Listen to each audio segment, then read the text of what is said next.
Come and get started on a new mission, a new direction, a new intention. Welcome to 5.8G Alive at Connections 50 Plus. I am Terry-Ann Joseph Brathwaite. And I am Jennifer Gibbons Joseph, catering to all your prospects in the third act of life. Economic well-being, social gratification, personal fulfillment.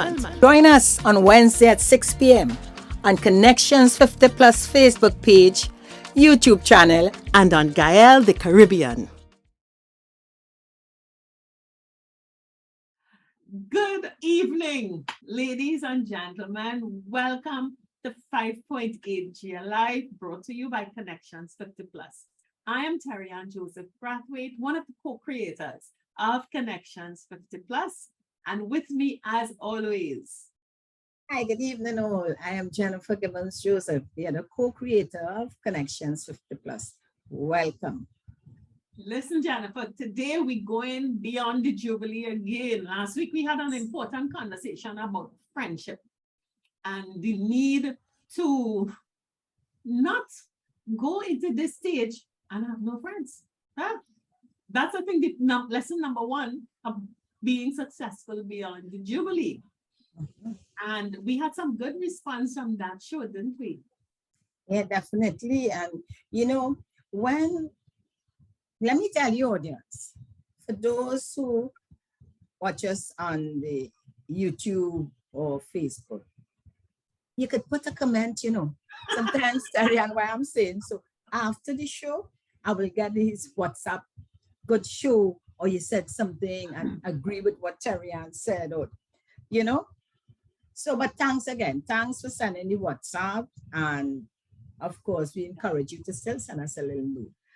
But the feedback was really, really good. They appreciate, especially those who felt that they didn't see really the need to have a set of friends, and they realized it's not a set of friends, but you could have 1, 2 key persons that you could call and relate to and distress. Energy going. Yeah.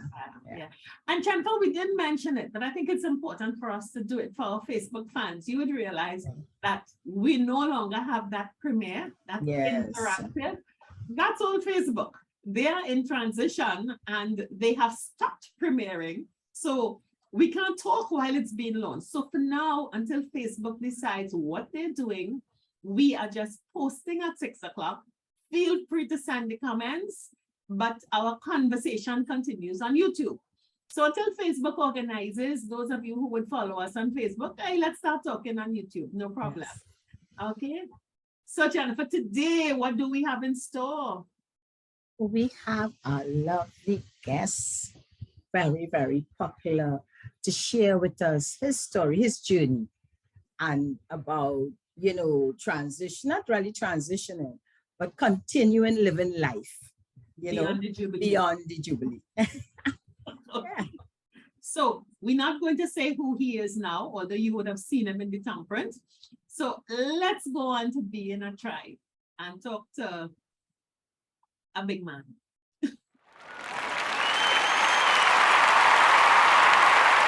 So viewers, today we said we're talking about beyond the Jubilee and transitions.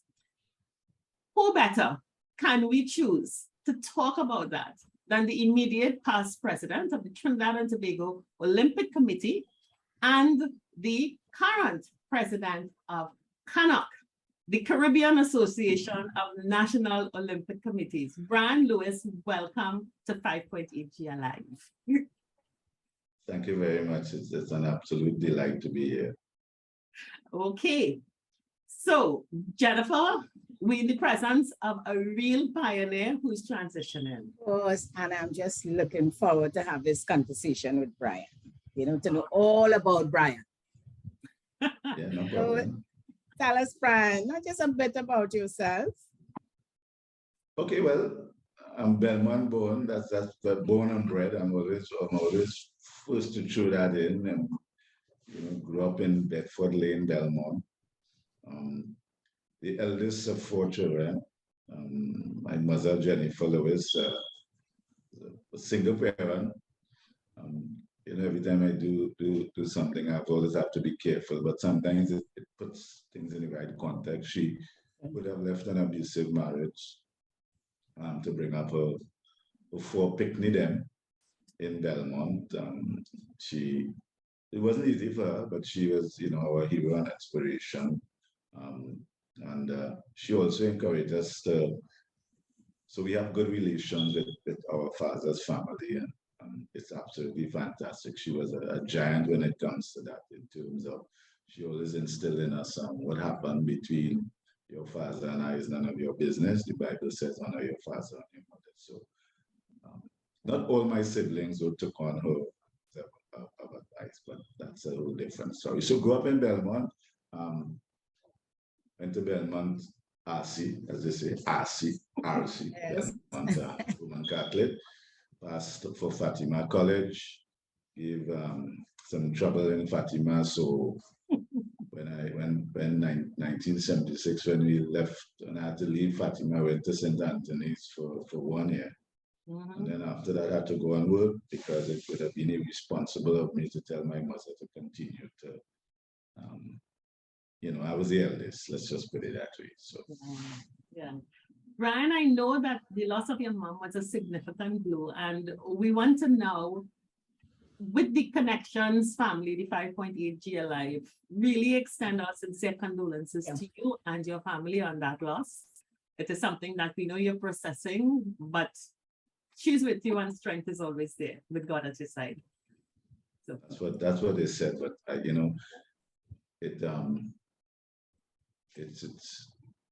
somebody told me during the height of it, a mother is a son's first love. So that's a fact. I can tell you that. Listen, given our circumstances, she was really our anchor. She was, almost, it was only on her demise, which really she had struggled with Alzheimer's for a while, but she just woke up one morning, had breakfast, and decided to say bye-bye, that's it. And she just left. So there was no real kind of preparation, but it would cause a reflection, and it's so important, relevant, because almost everything I do is because of my advocacy and championing for women rights and stuff, because I'm a mama's boy. We grew up with strong women. So I know the power of women and the contribution and sacrifices they make to hold communities and the country together. You talk to most, in particular, males, and you'll be surprised to know that without their mothers, they wouldn't be where they are. And as a matter of fact, some of that have contributed to break up their marriages because you realize that you really try to marry your mother, but you can't find your mother in somebody else. Those are important conversations that I think is important. Because women shape life, shape our country, shape our community. My mother shaped me. I had 3 grandmothers, because my mother grew up in a big Salandi family. She was a Salandis from Diego Martin. And in those days, challenges. So you put people put their children with others who could better support them. So I was very fortunate. I had a maternal grandmother, a paternal grandmother, and Auntie Beryl Carmichael, my foster grandmother. So nice. Connected to the one Stokely. Great. That insight about you, I think, is so important, and it tells a lot. And I could say, as a mother of 2 sons,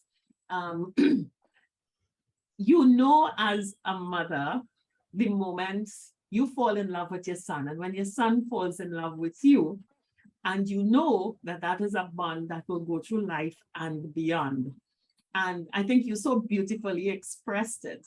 And I think it's a great lesson for women to understand that, and for many men to give themselves permission to express it. Because I think it really, it frees you to be who you are and who you need to be.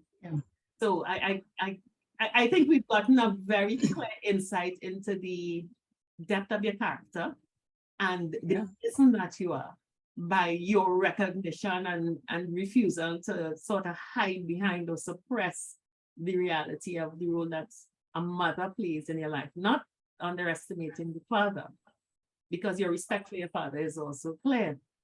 Well, in my case, it could be, as I said, if it wasn't for the mother. So that fuels the understanding, you know. Yeah. She was our mother and father. So we used to celebrate Father's Day, Mother's Day. With her. Excellent.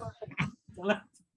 So, Brian, this Belmont boy growing up with challenges, given trouble in Fatima, going on to St. Anthony's. I don't know if you went at the time when I went to St. Anthony's for 1 year because the mother said she would make every effort to do better than I did when I went Fatima, because she said in her word, you wait 5 years to pass through Fatima like a deuce of swords, right? But I still self-identify as a Fatima boy. So yeah, I mean, I'm just in love with being from Belmont. Can I ask Brian, did you because me, I also lived in Belmont for a couple of years and enjoyed all the surrounding, going to the savannah and, you know, all the different things that afford you when you're right here in Belmont. Did you play sports also? Because I know in Belmont, most of the boys go down to the savannah to play sports, to football. Or for sure. Yeah. We played football in the lane, Bedford Lane, football in the lane, in the schoolyard, in the Belmont Park, in the savannah. We get licks for running away and disappearing in the savannah. You used to get licks for everything in those days, right? Because we used to push the envelope, right? You get licks for, I even get licks for running away and going in the panyard. In those days, textile and boys used to be where Belmont Junior Secondary is now. And one particular carnival, I ran away and then went to Juve. That's a whole different story. You know, my mother actually met me in the band and told me in front of everybody, when you see I get home, because in those days, you were working in the bank as a telephone operator. So they had to work on Carnival Day. And she said, when I get home, I will do for you. And I remember my partner saying, well, boy, that's the end of the Juve. I said, no, man, you can't get legs twice. You know, we don't change, you know, till 12 o'clock. You know, at 12:10, that woman come in the house. She ain't forget, you know. I get one cocktail. And then she's in those days, they're sending you for the for the rod of correction, yes. You know? Those were good days, man. Even recently, my brother was saying, Sean, you know, the youngest. He said, boy, there was days, you know, he was telling all his siblings, you know, at a repast. He said, boy, I remember getting in trouble up the road. Get my ears ring from up the road. He said, them days, that's the hand to bring you home. You come home with that. It didn't have fax or anything. He said, when I swing Bedford Lane, I see all your grandmother Jenny by the gate, you know, and I understood that cocktail, you know, no question asked. He couldn't understand. The joke was how she get the news or how the news transfer fast. Neighbor to neighbor. Yeah. Neighbor to neighbor. Ryan, Belmont in those days was wonderful, man, as you will know, you know. Yeah, definitely. In the 60s and 70s with the Black Power, you had the St. Margaret Lane crew. Oh, yeah. Always fighting with Burroughs. You had you know, the Enough Fellas. Black Power was a big thing. Steel Pan, Calypso. So we grew up around that activism in Belmont, you know, that backyard still. Oh, yeah. You know? So it was awesome, you know. And the question that I was going to ask there takes me straight into where you are. That's the person who grew up running around, run away, all kinds of things like that, and going straight into the 70s with, and I know anyone who listens to you, speaks to you, knows you, understands your Black consciousness and your passion, I would say, to ensure that young men, especially young Black men, do better. How did that period, the 70s, continue to shape you and cause the person who emerged into sports administration to arise? Well, that spirit of activism, that reality in life, as I said, you had older boys around you who made jail because they were involved in the protests, the labor union, OWTU, people like Gregory Rousseau, who is now Justice Rousseau from the Industrial Court. He, one of my best friends, he was the eldest brother. We didn't like him at the time because he was very, Gregory was a very intense older brother, and very thing. So he grew up with that experience. But also, I had a chip on my shoulder, right? I really had an issue with not having a father. So a couple of things shaped me, and I'll tell you quickly. So when one of the reasons for maybe some of the challenges I may have created for myself in Fatima was because of this chip on the shoulder. So there's a group of boys, Belmont boys, who passed for Fatima, like Noel, Bab, etc. So we walk into school. And we always used to get in trouble, detention, and then because not doing homework, certain types of homework, particular maths. And I used to we used to resent these boys and because all the boys with fathers getting their homework, right? Whether they're from the West or otherwise. And in my case, my mother, as I always tell people, with no way to denigrate her because it was a joke amongst us. Pythagoras' theorem was above her pay grade.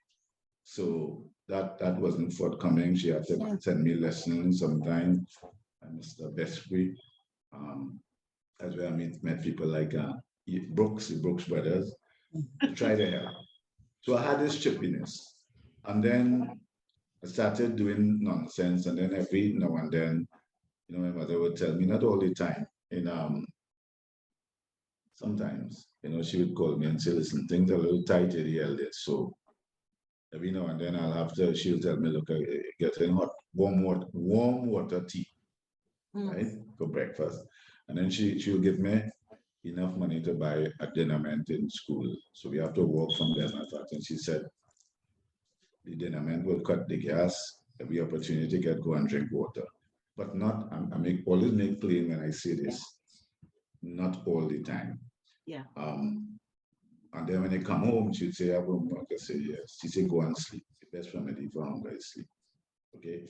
So you go and you sleep, you go to school the next day.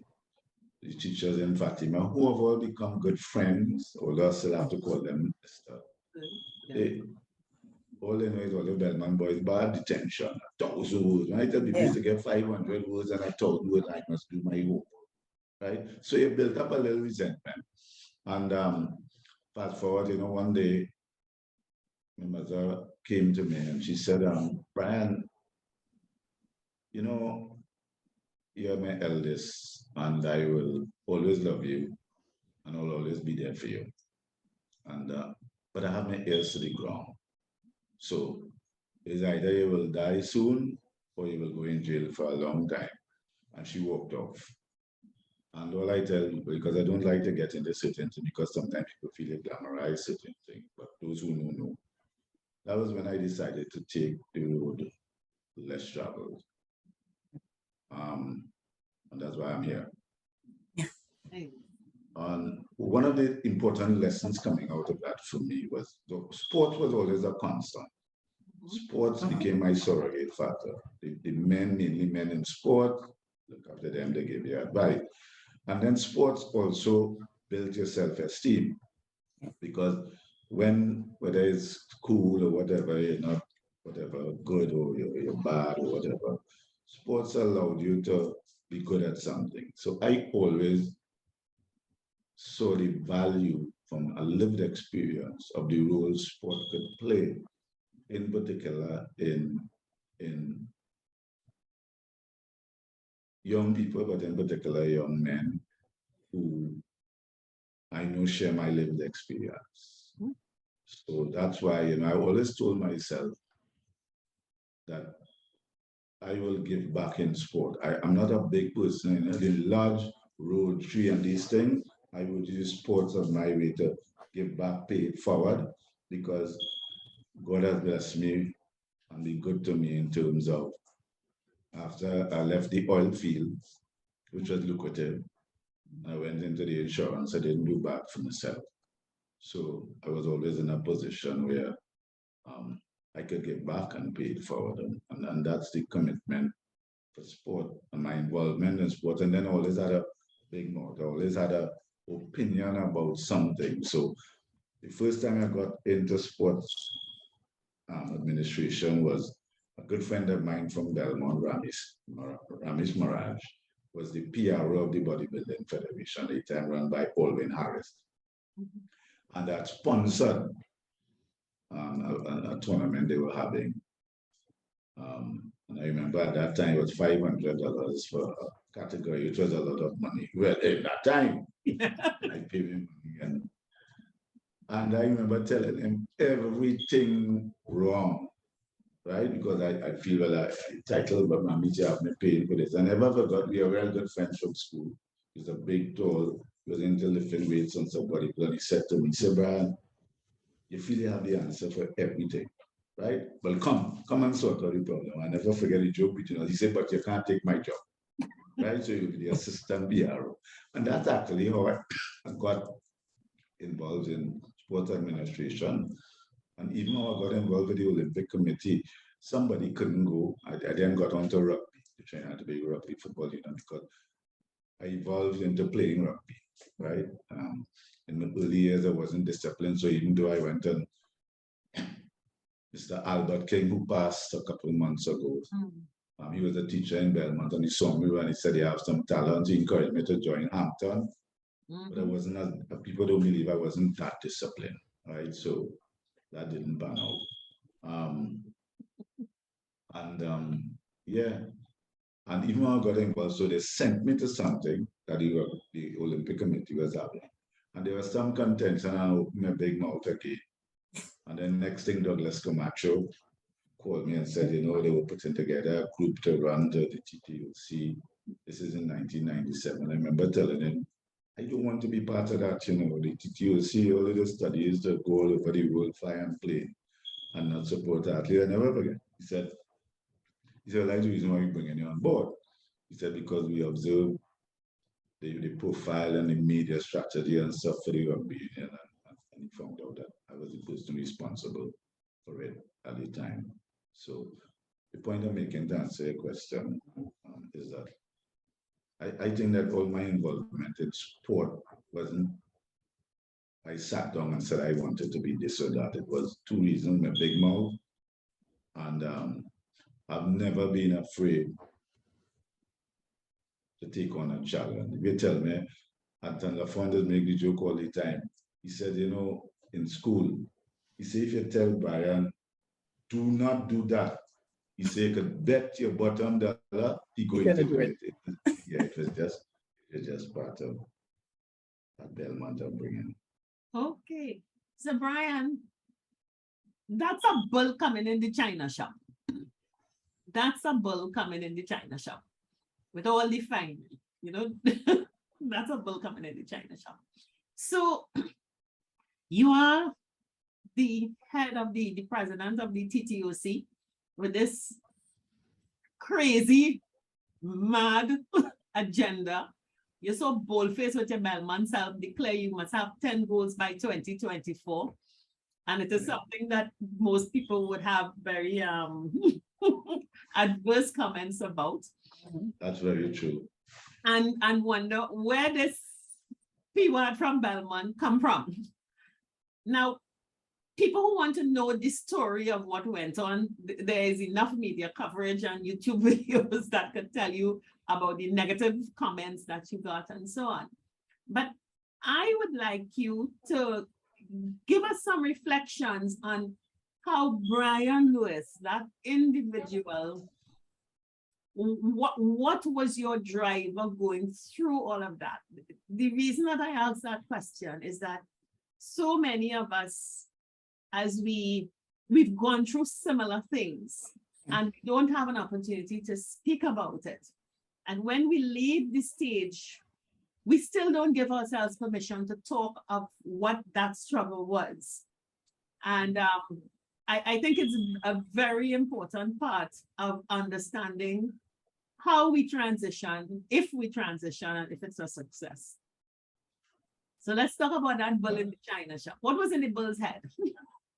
Well, a little context. In 2013, I sat on the Olympic Committee for 17 years. I was the Secretary General. And that is a position that has no term limitation, the only position that has no term limitation. So I could have sat there for years, right, until they moved me out with a wheelchair. But I decided at that time that, you know, I had what it takes to lead the organization. But those who know will remember, my colleagues at the time didn't support me. Douglas Camacho, Larry Romani, most of the team, they had a different view, and that was their right. So they were supporting Richard Young.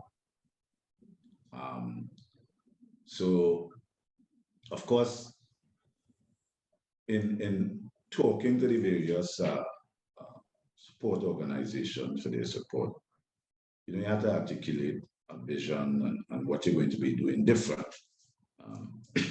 But that was a real challenging battle for me. So,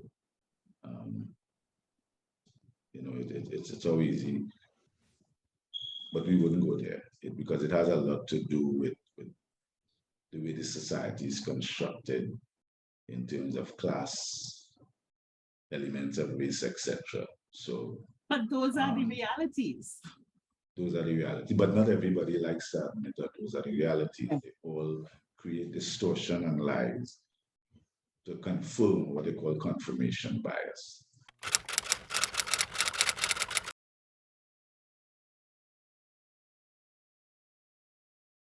It's all right, people are entitled to this society is constructed a particular way. But so in running for the presidency of the TTOC, you know, I again, insurance taught me this and my lived experience, which is what is the objective? So I always form, but of course, you can't be a good leader unless you're first a good follower. So they had presidents. I served under two different presidents who were extremely good. They had their strengths. Like all of us, we have strengths, we have weaknesses.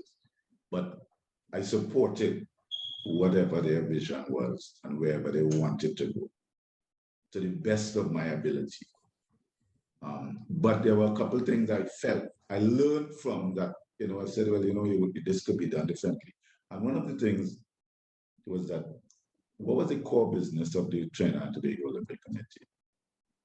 The core business of the Trinidad and Tobago Olympic Committee was the Olympic Games, because the Olympic Committee has sole jurisdiction, exclusive jurisdiction over the Olympic Games. Okay, you have various other sports, Pan Am, Commonwealth, Central American and Caribbean Games, etc. But the Olympics was the summit.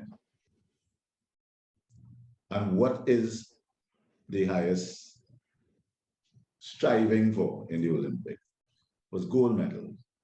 So I said, well, what is our business? Our business is winning gold medals. But we live in a society where we are afraid to set big goals.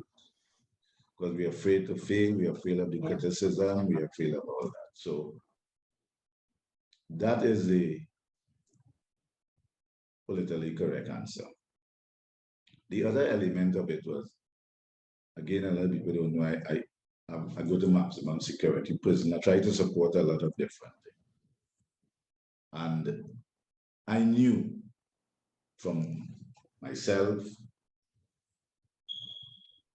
others around me who made different choices, that a lot of our successes at the Olympic Games was in spite of, not because of.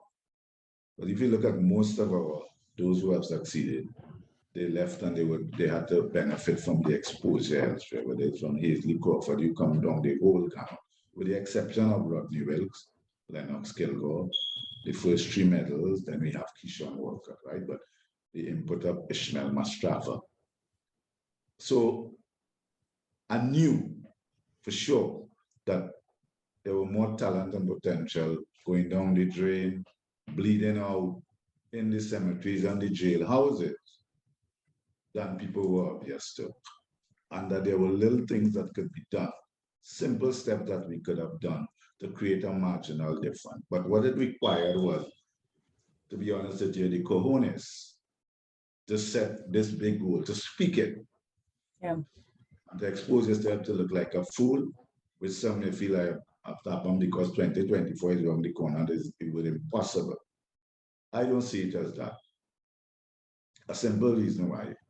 I was talking to an athlete a couple of years ago, talking about 10 goals by 2024, and he told me even his coaches didn't believe in the goal. But he told me, you know what, Mr. Lewis, I am glad that you did it, and a lot of us are glad you did, because we now feel safe to aspire to be an Olympic gold medalist. And that to me is worth more than the gold medals itself, because I'm confident that it may not happen in 2024, but it could happen in 2028 or 2032. But I am convinced, because of the talent we have, that this country will win 10 or more Olympic gold medals. Not by 2024, but anything is possible, but hardly likely realistic because of COVID. I genuinely believe that if COVID didn't take 2 years out of our athletes' lives, our lives, everything, that it was possible. But I think all this thing is it is necessary. In insurance, you have to set rules. Business, you have to do. Going up Belmont, if I didn't set a goal for myself that was based on not who I am and where I am, but where I could be, then I wouldn't be here talking to you, to be honest. And I must say, I admire that in you, the fact that understanding the environment, the culture we're in, and to set such a goal that you know the others won't speak up. But you weren't thinking of that. You were thinking of the young athletes coming up, and they have something to strive to. Because if no one set that goal, that large goal, and you know, say, you reach for the sky, you may fall a little halfway, but you reach somewhere, as against not having that big goal at all. And for you to do that in the environment there, and to get, and you mentioned that young athlete who spoke to you and said thank you, because even their coach, and I could relate to some of the things he's saying, because I have a nephew who did, you know, athletics, and his goal really was to represent Trinidad, etc., etc. And his coach shut him down in certain ways, and instead of building him up. There we go. You know, see, so I understand that. It can be done. I also had my daughters in athletics with a club doing track. And my younger daughter, I had geared to looking for, of course, sports scholarship, and the same sort of thing. So I really must congratulate you for sticking with it, you know, despite all the negatives, and I know you had a lot of negatives bombarding you. And that grounding you had, being tough, a Belmont tough boy, and being, you know, trained that you can talk out, you know, and you're okay with failing, and because we know you could fail, but at least you got started and you learned from it.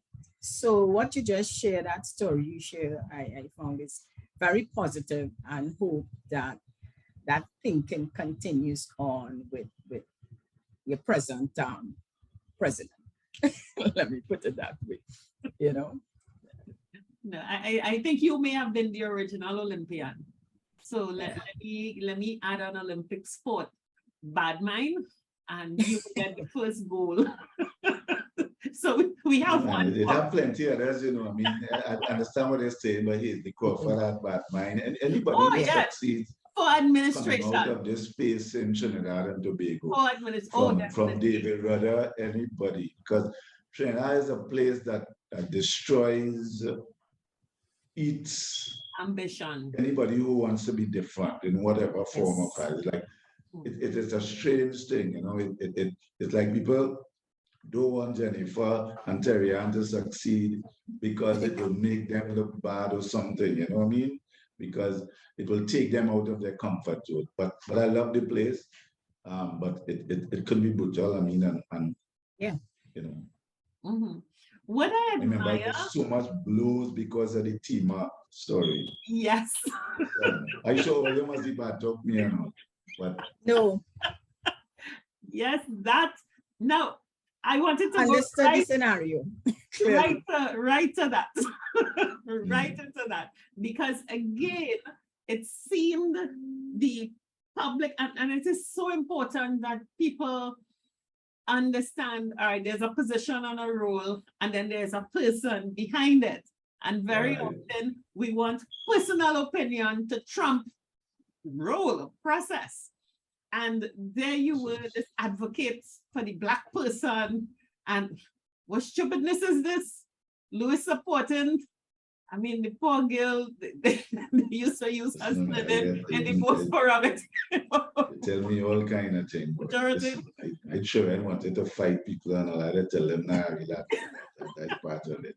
What was that personally, again, because I think so many of us who've come to this stage beyond the Jubilee, you couldn't have come and survived and look back and see success unless you've had your Tima moments, unless you've had those moments where you set an objective for yourself and people tell you had damn fool. So what was going on with Brian Lewis and balancing that bacchanal? The white girl against the little Black girl. Listen, the amount of people meet me and tell me, you pick, it is the man who picked the white girl over the Black girl, but that's just Trinidad and Tobago. But that was one of a very important lesson for me in leadership. Yep. One, because the democracy ruled, right? People have to read my memoirs, but I had a particular position on it, and that was democracy rule. And all I will say is that there was a decision taken internally that the committee that made the decision will announce it on frontage. Mm-hmm. And about 10 minutes before the press conference, they decided they weren't going to do it. And that I was the president. But I remember the Olympic House, the one they recently broke into, was packed with media people. And so I had to go, I had to understand that regardless, as a leader, I had to go and stand in the gap. You know what was the biggest challenge for me? Let me just say that. Getting over the little resentment that I may have felt internally, you know, that people didn't stand up for the decision they made, and in so doing, seek to protect the office of president of the TTOC. And that was a real painful lesson for me in leadership, but one I was able to, the bellman boy in me. And I remember my mother was still very much at that time.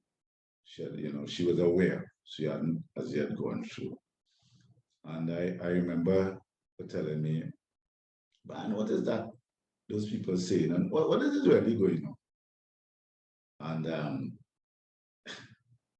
no, I say certain things that even my family say, why would you say something like that? Why?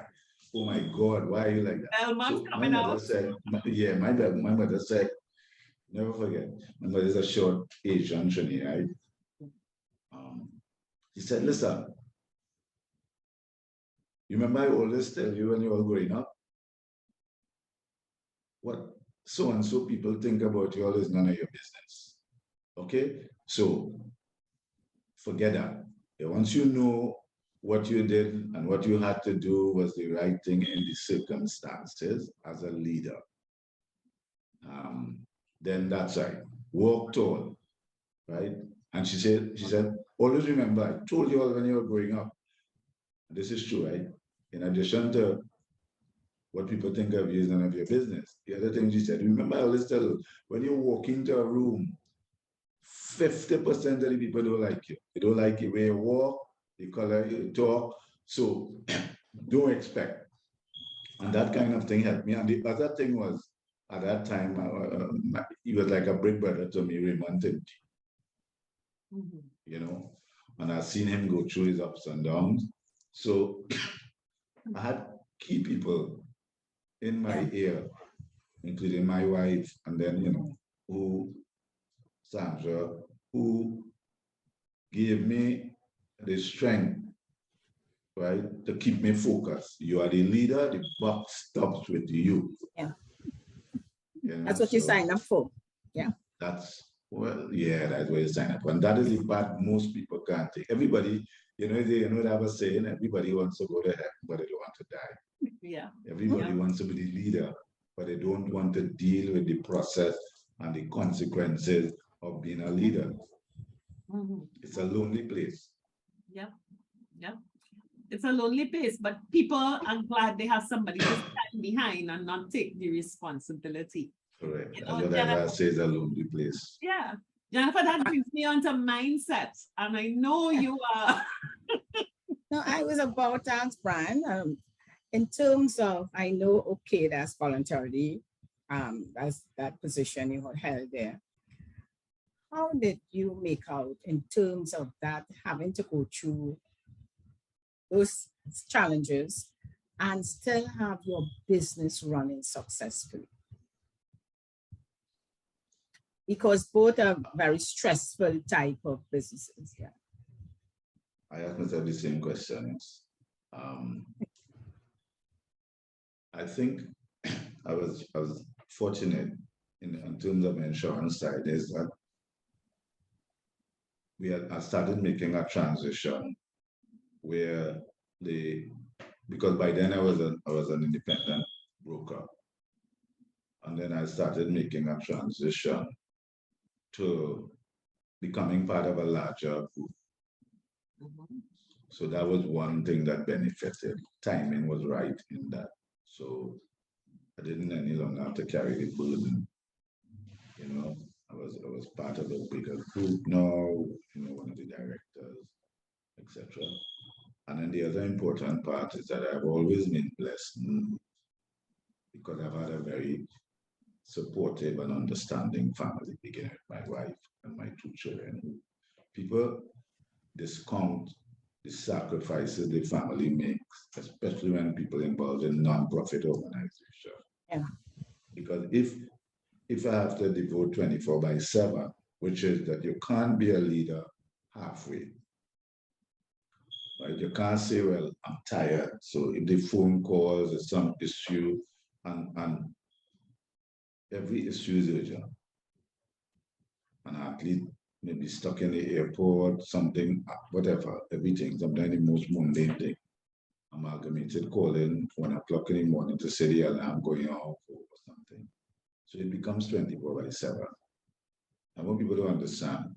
And I have seen many families compromise because of the involvement in a non-profit entity, whether it's sports or otherwise. But I have been blessed in that the people around me tolerate and accept my thing. So they know I'm into sport and I give this commitment and whatever. Even then I was involved in another entity, and my business partner was well understanding. The joke was that the bank manager will always know, because the income side of things wasn't thing. And I've never, you know, I tell people is that I was always told me the only thing you have that is enduring is a good name. So I've never succumbed to the temptation of corruption or taking bribes. So my bank account wouldn't reflect that side of things.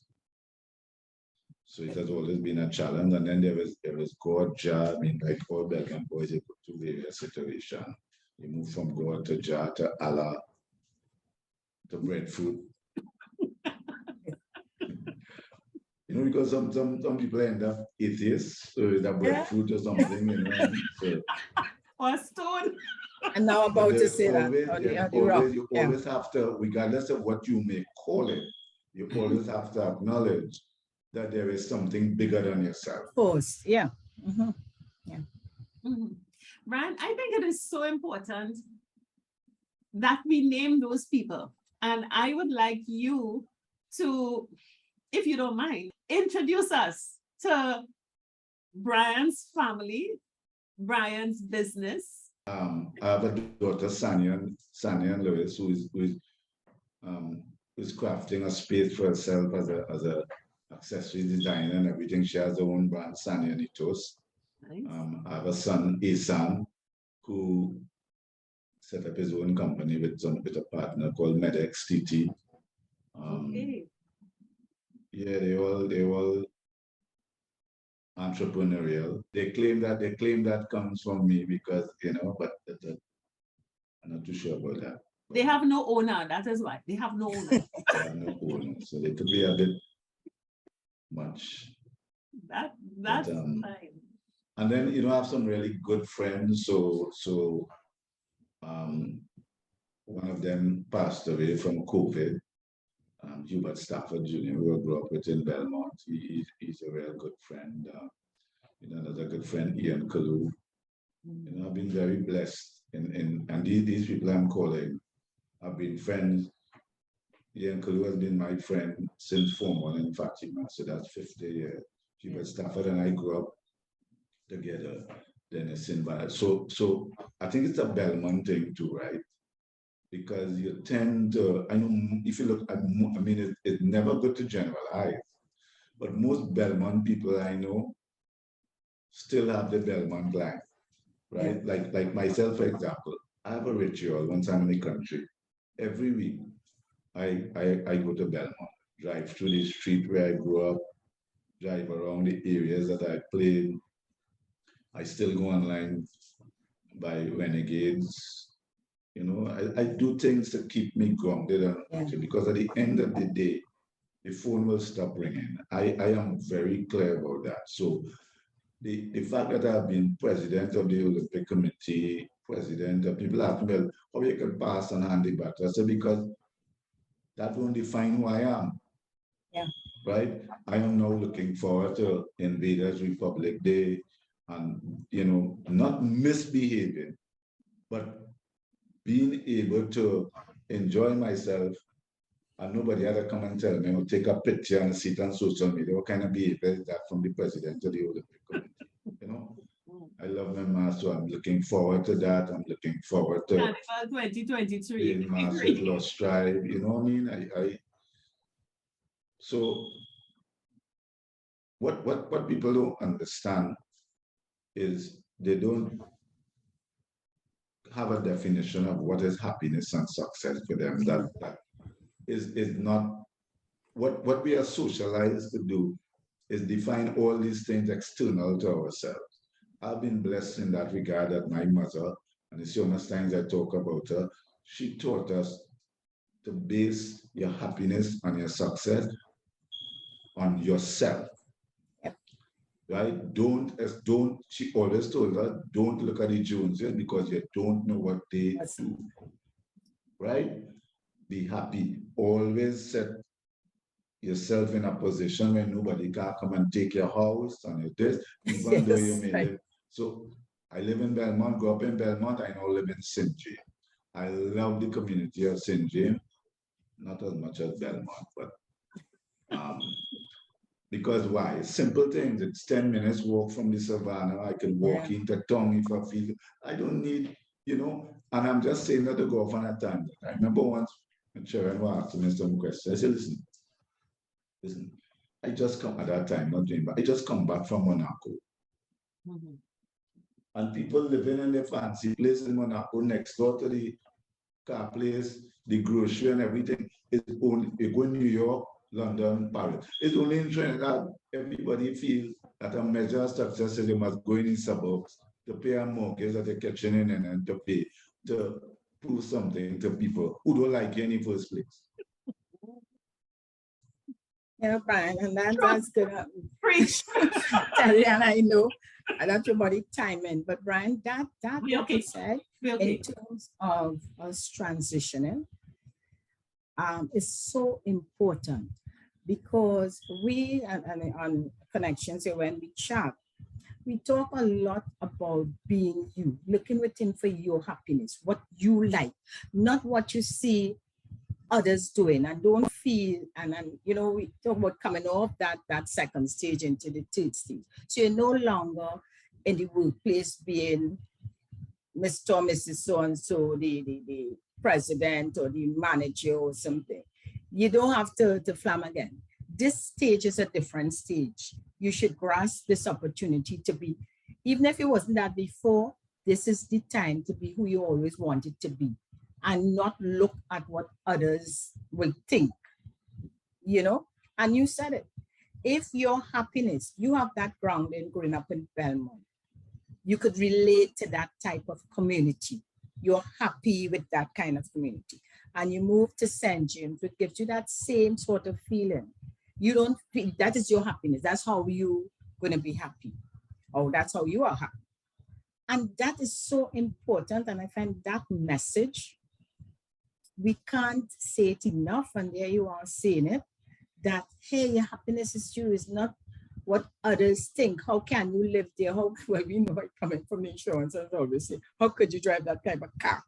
You know, your car have to be a certain type of car, otherwise then, you know, it can't make it. Jennifer, carefully, don't know what Brian drives. No, I'm saying this type of car. If you prefer, I have a Tiana. And but Brian, you understand where I'm not knocking, of course. Of course. If that gives them happiness to drive the Benz, I am okay with that. But if it makes me happy to take my money and do something else and drive a smaller car, then you should have, that is how I am. I shouldn't worry about. You know, when you talk about transition, I see so many people, friends struggle with using the word transition. Normally I use transition when they're going back to heaven or hell, but understand what I'm saying? Maybe heaven or hell for some people. Moving forward to a different stage in life. But they struggle with it because so much of their self-esteem is based on who they are. You know, simple things like people doing things for, you know, to me, every time you give up something, it creates space for something else, right? Yes. So, you know, my case, my wife now, I no longer have an excuse that I may have, right? Why I go to the grocery, or why I'm doing this, or why I do that. You know, spend time, gives you the time to reconnect with friends, family, the things that matter. Listen, there's a lot of hypocrisy in this world. You have a lot of people walking around with a knife in their hand, and the reality is that a lot of relationships are transactional. It's only because of what value you can bring.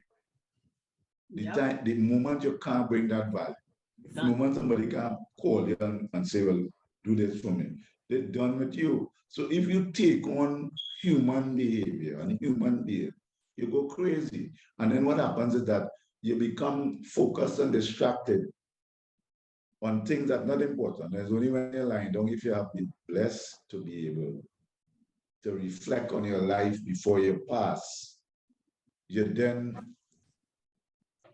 you go to ask, what is called, when people pass, you know, they think they call them for somebody, whether it's their wife, even if she's an ex. It'll be amazing, you know, in Trinidad to be ex. Right? All these, I mean, people say you're biased in general. I said, listen, I know more men than women who have had ex, and the ex has had to come back and take care of them when they're no longer the dude boys and the saga boys and the street boys, right? So that is what is important. Your children, you know, people, they have their mortality, they realize they're going whatever, and they're trying to hustle to make amends, to mend fractured relationships. My thing in life is, okay, not everybody, but focus on what is important. And I am fortunate, as I said, my mother, here she goes again, always said she has never, this is when we were little, so I'm 62, little age. She always said she had never gone to a funeral and see a kind of funeral, that's how she, a kind of coffin, that's how she used to put it. I never see a kind of bag of money in a coffin. So you're leaving it, and then you're leaving it for people to fight over, right? I mean, maybe it might be a little cynical or whatever, but No, but maybe it's a reality. That is a fact, a Brian. reality. Yeah. So she brought us up in a very real way, you know. Yeah. But people will be happier, you know. People ask me, "Oh, what you're going to do now?" And I say, but wait, what do you mean what I'm going to do now? Play mass, Have a life. go online, go online with my family. What do you mean what I'm going to do now? I don't understand. I'm only 62. What do you mean? You would have been answered. You have lots of time ahead of you to do plenty things. Huh? Yes, plenty time ahead of you. Absolutely. And there are other things I would like to do, you know. There are other causes that are genuinely, you know, only today was reflecting, you know. There's so much hurting young people in this country. Yeah. Hurting that feel they have no sense of hope. And that the only way they could get self-esteem is through a gun. You know, that those of us who can do something need to do something. We can't just get and hide behind gated communities and in our bubble. Yeah, definitely. Brian Lewis. Yes, ma'am. This is fantastic. I don't think we've had wonderful guests, and you are right there front and center with them. I think you have set an example for many of us in our cohort to understand that the pre-Jubilee was great. We did our best, and beyond Jubilee is going to be even more fantastic. You're what I call a real person, and I really want to thank you for sharing this time and sharing your story with us. It was a real pleasure. Jennifer? Brian, thanks again.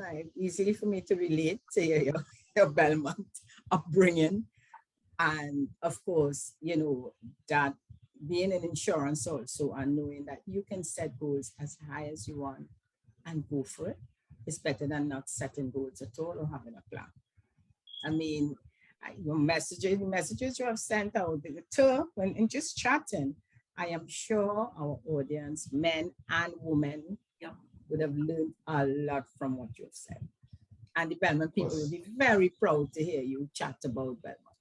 Don't take yourself so seriously, man. You know, I mean, but you all, I must say, you all are doing a fantastic job, and keep it up. Thank you so much. Very much. Okay, Brian. Have a blessed day. You okay, too. bye. Jennifer, if that is not a story of how life and energy and fun continues beyond the Jubilee into another set of excitement, then what is? Okay. You know, look within, be happy. How many times you've said that? Find what makes you happy and go brave. And you're not too old to set goals. One of our previous guests had said something about you're not too old to dream. You're not too old to set goals. You're not too old to decide now to start something new. Yeah, definitely. Yeah. All in the way of know your skills, be happy, let go of the past that's gone, and move forward. Yeah. Definitely. I love chatting with Brian and that. Yeah. And you know what I love the most is that he has lived a very public life. And as we spoke to him today, we were not speaking to the past president of the TTOC or the president, kind of, you know, talking to the man, Brian Lewis, and him reflecting his life. And it is so clear that that position, that title, he was always himself throughout. It did not change him. And so therefore, coming out of it, he knows who he's going back to. He's not afraid of going back to that person because he genuinely liked that person. And that's all we have to do to have a great transition. So everyone, enjoy your transition. We really hope you enjoyed that interview. And Jen, next week, more fun. Remember, we spoke about not just making friends, but we at Connections going to be having this friend circle or meetup for the next quarter for you to come together and have fun. And we would have some real good news to you because we have located that nice venue for you to come to. We have everything set up. It's just to tell you where and the date. So by next week, you will know. So see you, everyone. Have a great Bye. day. Bye. 50 Plus Tribe and follow us from Trinidad and Tobago and the Caribbean. Thank you for joining us on this Connections 50 Plus 5.8G Alive show. We hope you enjoyed the lively conversation and look forward to seeing you next week. Don't forget to like our Facebook page and subscribe to our YouTube channel. We really love getting your feedback. Bye for now.